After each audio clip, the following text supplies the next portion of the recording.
आप में से कई सारे लोग सोचते होंगे कि ईश्वर ने सबको एक समान क्यों नहीं बनाया।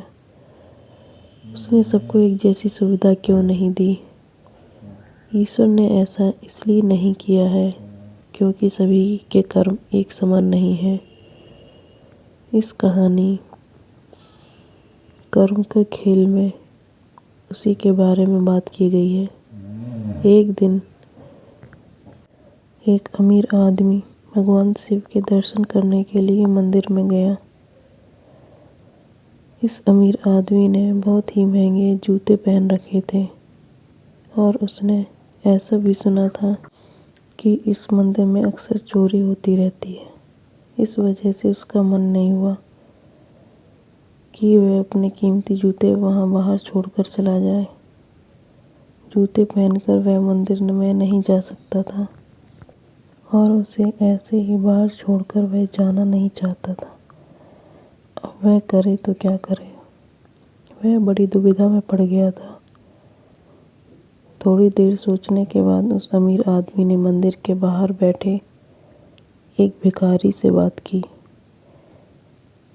अमीर आदमी ने उस भिखारी को अपने जूते संभालने के लिए दे दिए।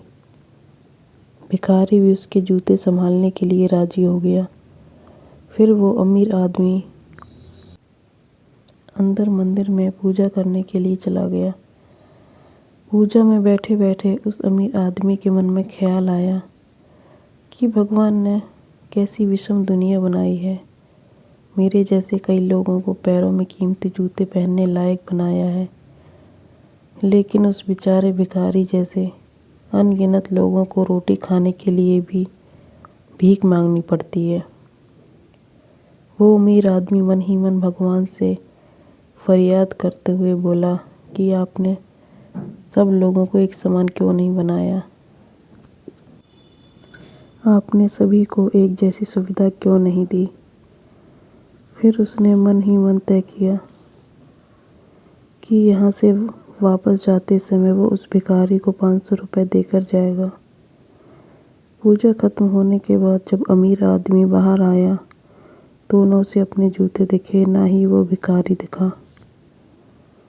उस अमीर आदमी को लगा कि भिखारी किसी काम से कहीं बाहर गया होगा, इसलिए थोड़ी देर तक उससे वहीं खड़े रहकर भिखारी का इंतज़ार किया।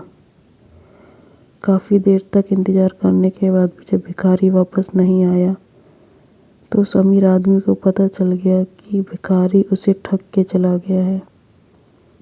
दुखी होकर अमीर आदमी नंगे पैर ही अपने घर की तरफ चल पड़ा। रास्ते में उस अमीर आदमी ने देखा कि फुटपाथ पर एक जूते चप्पल बेचने वाला बैठा है।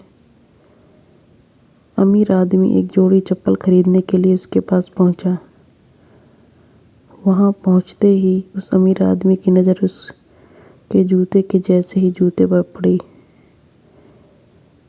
अमीर आदमी पहचान गया कि वे उसके ही जूते हैं।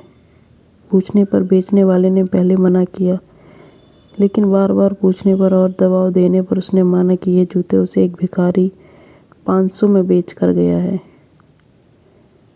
अब वह अमीर आदमी बिना चप्पल खरीदे मुस्कुराते हुए वहां से अपने घर की तरफ नंगे पैर ही चला गया। उसे भगवान से की गई अपनी फरियाद का जवाब मिल चुका था। उसे समझ में आ गया था कि जब तक लोगों के कर्म एक जैसे नहीं होते तब तक सब एक समान नहीं हो सकते। भगवान ने उस भिखारी के तकदीर में 500 रुपये लिखे ही थे, लेकिन कैसे कर्म करके उन्हें लेना है यह उस भिखारी के हाथ में था। अगर वह चोरी ना भी करता फिर भी उसे 500 रुपये मिलने वाले थे। शायद उसके ऐसे ही बुरे कर्मों की वजह से आज वो एक भिखारी था।